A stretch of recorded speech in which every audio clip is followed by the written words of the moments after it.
Hey everybody, welcome back. Jordan here. I've been collecting Lego for what?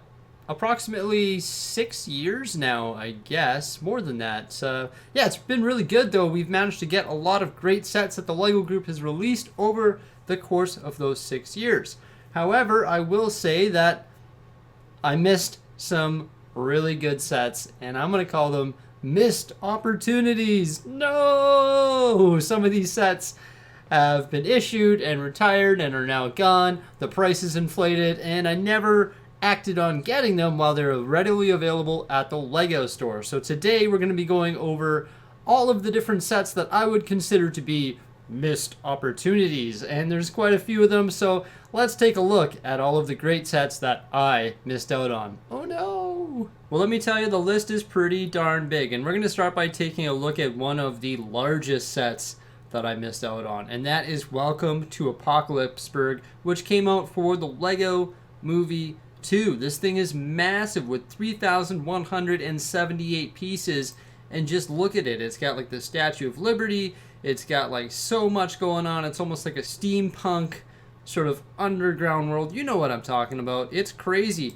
Not only is it cool from the scale and also the build, but also for the minifigures that you get with it. As you can see, it comes with 13 awesome minifigures like this Batman battle ready tire armor Batman. Okay, yeah, that's sweet. Also Green Lantern, Harley Quinn, Larry the Barista, Where Are My Pants, and so many more. So this, of course, is on my wanted list, and it's something that I want to get desperately. Now, why did I not get this set?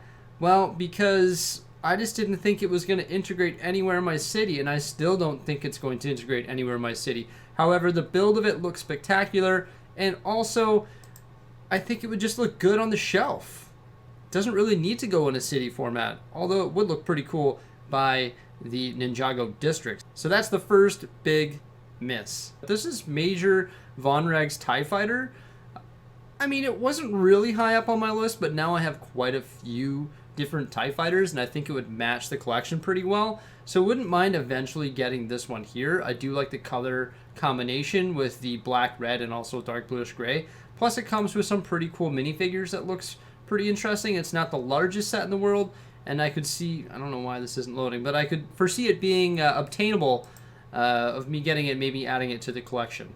Now, something that I never sprung on, and I didn't even spring onto this year, I didn't learn my lesson from previous years, is actually the BrickLink sets. So these are the BrickLink A-Fold designer sets, and I never got any of them. So there's this one. There's also the antique fire truck that looks pretty interesting. This one, the Wild West Saloon, and also the vintage Roadster. And I'm sure there's more out there from the BrickLink designer program. Those are the only 4 that I have on my list, but I'm sure I missed out on way more than just that. Now, something that I never got, but I think it's really cool, is the Voltron set. This one here is 2,321 pieces, and it came out in 2018 and had a relatively short shelf life. It looks like it retired on December 31st of 2019. And it's pretty neat. The only reason I didn't get it is because I never watched Voltron. So that's the only reason, I guess. But it sort of reminds me of Transformers, and I've always said, I haven't always said it, but I've always thought that they should issue, Transformers and Lego, like Optimus Prime and Megatron and stuff like that, and I think that would do really well. So for that reason, I missed out on getting this one, and I wouldn't mind having it because it'd be a really spectacular build, and I like how it can break out into all of the different lines, which is pretty sweet. Now, something we were actually late to the game on was Brickheadz. We didn't know if we wanted to start collecting Brickheadz just because we just didn't know. But then we bought Chewbacca, and now we have a whole bunch of them. Now, originally we said that we were only going to collect pop culture related Brickheadz. So superheroes, Star Wars, Harry Potter, stuff like that. And now we have a whole bunch of them, so we missed out on a whack of them. In particular, we missed out on Mr. and Mrs. Claus, and it came out while we were collecting, and so did all of these other ones that we're having a look at now. Flash, the other Iron Man, Gamora, also these two here, which is the Tactical Batman and Superman. That looks pretty sweet. Didn't get any of those. Didn't get the Marty McFly or Doc Brown from Back to the Future. Didn't get Blue and Owen. from Jurassic World. Also, Hedwig and Harry Potter would have been a cute one to get. And so would Hermione. Not bad. I mean, it's a pretty basic one, but still be nice to complete the collection. I know they released some new ones here in 2021s that sort of replace some of those ones. We have the Elsa, but we don't have the Anna and Olaf. So it'd be nice to get those in the collection. And I really like the look of the Albus Dumbledore one. Like, look at all the print pieces on Albus Dumbledore. That is really cool. And then, of course, Ghostbusters, where we got Slimer and Venkman. You got Ursula and also Ariel, which would be a pretty cool Disney one to have. And same with Jack and Sally. And then we've got some more Harry Potter ones. So you've got Newt Scamander and Grindelwald. And then Finn from Star Wars. So these are all ones that we don't have in our collection. It'd be pretty cool to get some of them. Some of the original ones, I think, from 2016. Oh no, this is 2017. Like Spider-Man and Venom. I'd imagine that some of these actually go for a pretty penny now. Especially this one here, which is the Han Solo and Carbonite. Like, look at the new value on that, 510 Canadian, just underneath me there. Yeah, so like some of these are worth pretty big bucks now. $682 for Joker and Batman, which is just insane, right? So these would have came out when I was collecting. I'm not sure. Oh, these are Comic-Con exclusives, but yeah, either way, the Comic-Con exclusives are obviously going to be worth quite a bit of money and be worth quite a bit. Wow. Like, it's crazy. Obviously, I would never get those, and if they were really hard to get, then I wouldn't have got them. But either way, it would have been cool to get some of those Brickheadz. Now, I know they've already released multiple X-Wings, but I've sort of become an X-Wing completionist.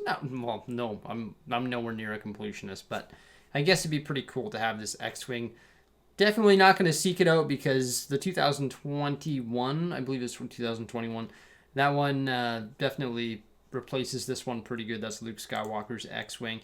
But I wouldn't mind getting this mini Sandcrawler. I have the UCS version, and I missed out on this one here, which is sort of unfortunate, but it would have been nice to have the two and maybe do a little comparison or just have them side by side.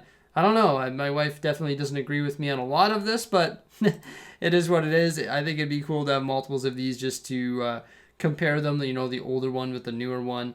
And also the Thanos Ultimate Battle here that comes with the Milano would be nice to have beside the Guardians of the Galaxy ship that came out this year, which is the Benatar. Would be nice to have that one as well. Now, something I really like is actually the Ninjago City modular buildings. Ninjago City Docks, and Ninjago City Gardens.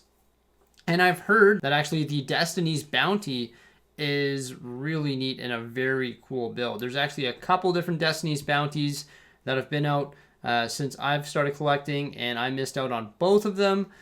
And I also missed out on this mammoth of a set, which is the Joker Manor. And this one here came out in 2017 and it retired in 2018. I know some people have them in amusement parks because it has like a little roller coaster track going around it. This one was definitely a big missed opportunity. Even from an investment point of view, like these things have, a lot of these have actually skyrocketed in price and are really expensive now. This thing has 3,444 pieces and guaranteed it comes with a lot of great minifigures. It's unfortunate that I missed out on this one and I definitely regret it. I remember having it in my hand multiple times at the Lego store and it would be pretty neat to get it, but I just don't think I have space for it now, so it's not really high up on my wanted list. I don't think I'm actually going to seek it out. This one actually looks really interesting. I know it's a smaller set, but it looks pretty cool. This is Kylo Ren's TIE Fighter. I just like the shape of it and the design. That would be a really neat one to have, and that's one that I missed out on as well. There's a couple other Star Wars ones that I missed out on, including the First Order Star Destroyer. I can't believe I didn't get that when it was on the shelves at the Lego store, and there's so many that were like that that I've had to buy afterward for more money, such as Betrayal at Cloud City, and definitely more than that. The list goes on and on, but you know what? You can't cry over spilt milk, right? This one is pretty sweet. This is the Yellow Submarine. I'm a fan of the Beatles. I think that one would be pretty good. I guess it doesn't sell for that much right now, $167 it says there, but I know a lot of these have definitely gone up in price quite a bit. This one here would pair up nicely with the Lego Creator Expert vehicles, and I did not get that one either. And I didn't get Assault on Hoth. Now, I didn't get this one because it was really just a scattered set. It wasn't really cohesive with what I want to, like, what I like to collect. You know, it's not like a giant AT-AT Walker or a Death Star or a Slave One or a Star Destroyer or a Millennium Falcon or anything like that. So that's part of the reason why I let it go and let it sit on the shelf. Which is, it sort of sucks, but no, like the set doesn't suck. It sort of sucked that I didn't get it. Just because I think it's trended upward in value for sure. And it definitely would be a good one to get. And you just got to keep that in mind when you're looking at LEGO Star Wars sets. I think the next one to go up and probably retire will be the UCS A-Wing. I don't know. This one probably doesn't need to be on my list. This is Captain Rex ATTE. It sort of looks like a hot mess, but I'm sure it would be a good build. Another set that was actually sent to us by the Bearded Brick Builder recently, and I appreciate it. Thank you so much, man. And I saw this on the shelves for a long time, and this thing has skyrocketed in value as well. This is the Big Bang Theory Ideas set, which is just a great set overall and would have been good to buy when it was on the shelf and maybe even put a few away. Don't even get me started on investments. I mean, the woulda, coulda, shouldas in that scenario, because, I mean, obviously all of these sets have skyrocketed in value and we're sitting on the shelves, you know, for around $60, and now they go for around $200 in some cases. So definitely a lot of missed opportunity in the investment portion or sector of things, but I'm not even going to start thinking about that just because you'll go insane, right? There's no sense in saying woulda, coulda, shoulda. These are just some sets that I think would have been cool to add to my collection, or maybe to my X-Wing collection, so on and so forth. And I know a lot of these have become quite hard to get, but they're really neat. They were available when I was collecting Lego, or when I first started collecting Lego, and now, unfortunately, they're no longer available. I have all of my wanted list logged here on rebrickable.com. You can see there's a lot more than that. Now, these ones here on the bottom I don't consider to be missed opportunities because I wasn't collecting Lego at the time when they came out. So there's no need to cry over those, because the only way to get them is to buy them from BrickLink or from eBay or from local classifieds or whatever it may be. But this is all of the stuff that's currently on my BrickSet Wanted list, and it's pretty big, but there's definitely a lot of missed opportunities in which I've left on the shelves during my Lego collecting time. Let me know what your biggest missed opportunities are by commenting below. Remember to like, subscribe, and stay tuned for some more great stuff. And thank you so much for popping on by. Farewell.